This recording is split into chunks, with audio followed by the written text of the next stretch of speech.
The following report contains some disturbing images.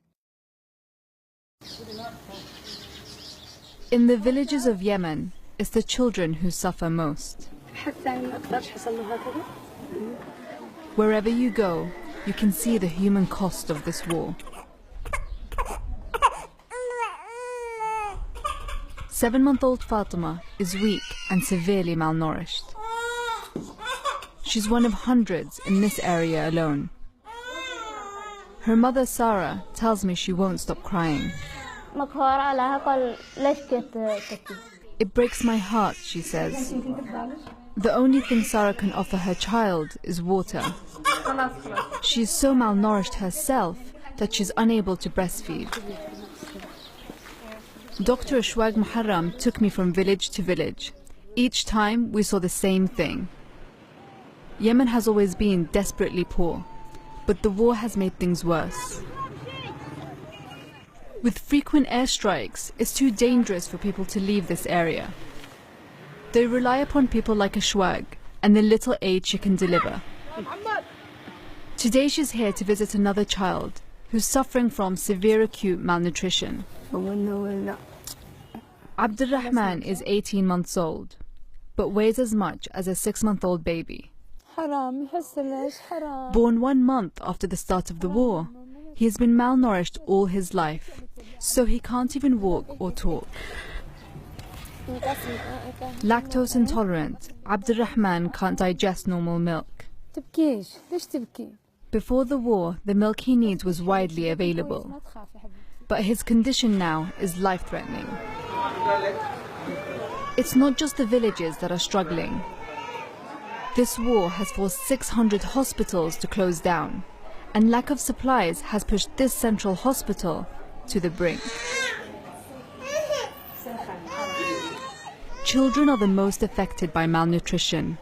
Here, hunger has left 1.5 million children starving.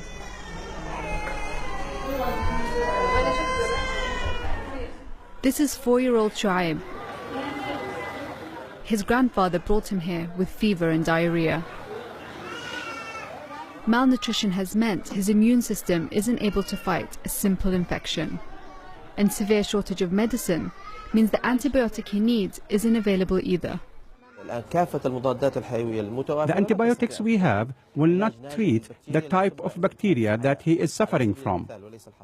All we can do is provide health care with the supplies that we have. The hospital is overwhelmed with children, but in some cases, malnutrition has turned into outright starvation.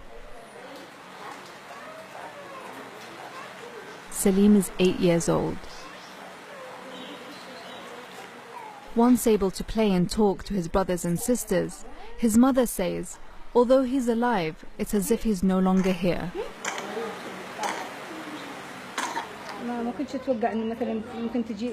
I never imagined I would ever see a child like this in Yemen. This boy is starving. It scares me that it may be the beginning of a famine. According to UN figures, there are now 370,000 children with the same level of malnutrition as Salim. 4-year-old Shuaib's grandfather tells us his condition has taken a turn for the worse.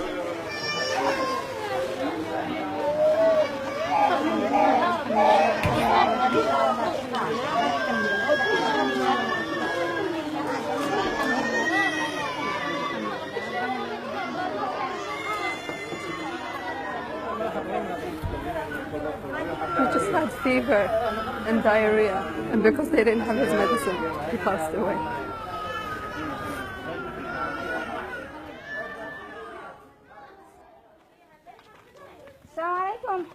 Back in the village, Ashwag has some good news. After 6 days of phone calls and negotiations, Ashwag managed to import his life-saving milk. You've made me so happy and filled our home with happiness. I hope I can do the same for you. Poverty has always affected Yemen, but now there's a risk of losing an entire generation. Nawal Al-Magafi, BBC News, Hodeidah, Yemen.